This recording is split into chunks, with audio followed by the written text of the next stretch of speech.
Good evening, ladies and gentlemen. This is Rob with One Piece at a Time Ranch, where we definitely get everything one piece at a time, and sometimes we've got to get multiple pieces and put it all together, and then we still got something we can't do anything with. But on this little 1010 John Deere, I said that I would show you what I was doing, and well, that's what I intend to do.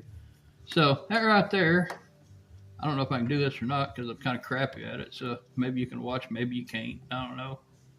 This stupid light. God dang it. Well, anyway, we was having trouble sucking up some gas. So, took carburetor apart, had a kit.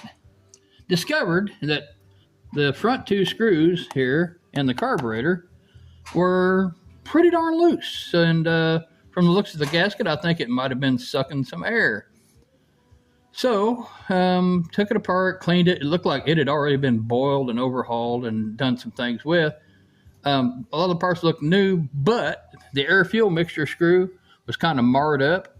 Replaced it, replaced the main needle, the float needle, and it had some kind of funny looking stuff on it. Blew through all the passages. It come out okay. Put that on there. This little end right there on the end of the governor linkage, I'm shining on it. It's new, you can see it. That was $18 at DEERE. We put that on. This little tractor is going to be a present. It's going to help out, hopefully, a relative of ours. It's got new rings. It's got new head set, gaskets and all that, and overhauled carburetor, governor linkage. Battery's good in it. We gave it a new set of bearings, the bottom end. And anyway, hopefully, the little old booger is going to be something that'll be good for my relative we're giving it to for Christmas time for a long, long time. He's got a little 8-end Ford, and yeah, it's all right, But this is like 10 or 12 more horsepower at least than what it is, and it's it's got the possibility of you can plumb a set of remote hydraulics on the back of it, and just overall better. I don't know. The cooling system's a little wonky. Had the radiator kind of put back together and boiled out and put back together. And out of the radiator shop, he said it had a couple of places that were, a little iffy. He said, but no more than he's going to do with it. It'll probably work for a mowing tractor. But we'll see. Worst case scenario, it's like a $400 radiator. Maybe you have to put it, take the hood, gas tank, and the steering sector out to put it all in there like I did to get the head off the motor. But, if that's something we have to do, that's something we have to do. This cost me, I think, $40 and versus like $438 for the radiator. I was like, well, that's one of them deals that,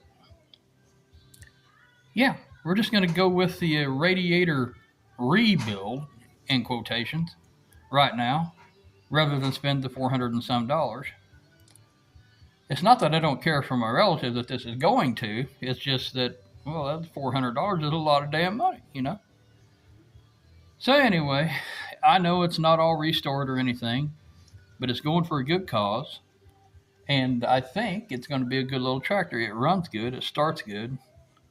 Heck, I kind of enjoy it. If it wasn't a present, I might even keep it around.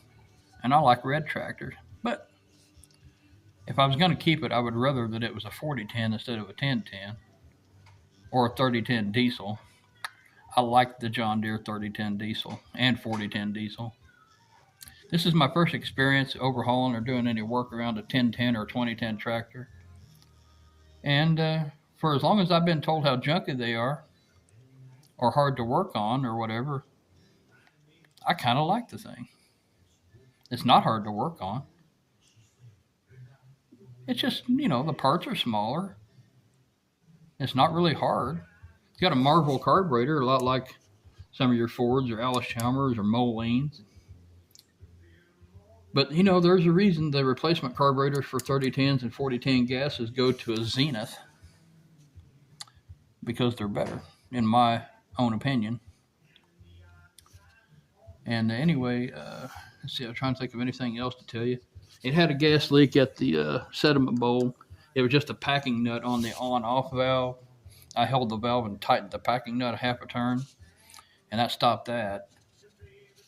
Uh, I still have to recrimp the wire going to the alternator from the battery. It pulled out, and I've also got to take the wire from the dash up to the headlights. I got to remount the side panels and the grill, and we're going to try to do that tomorrow. My son's off work, and we're going to grind some feed and have a guy coming to install a Cobet cattle waterer.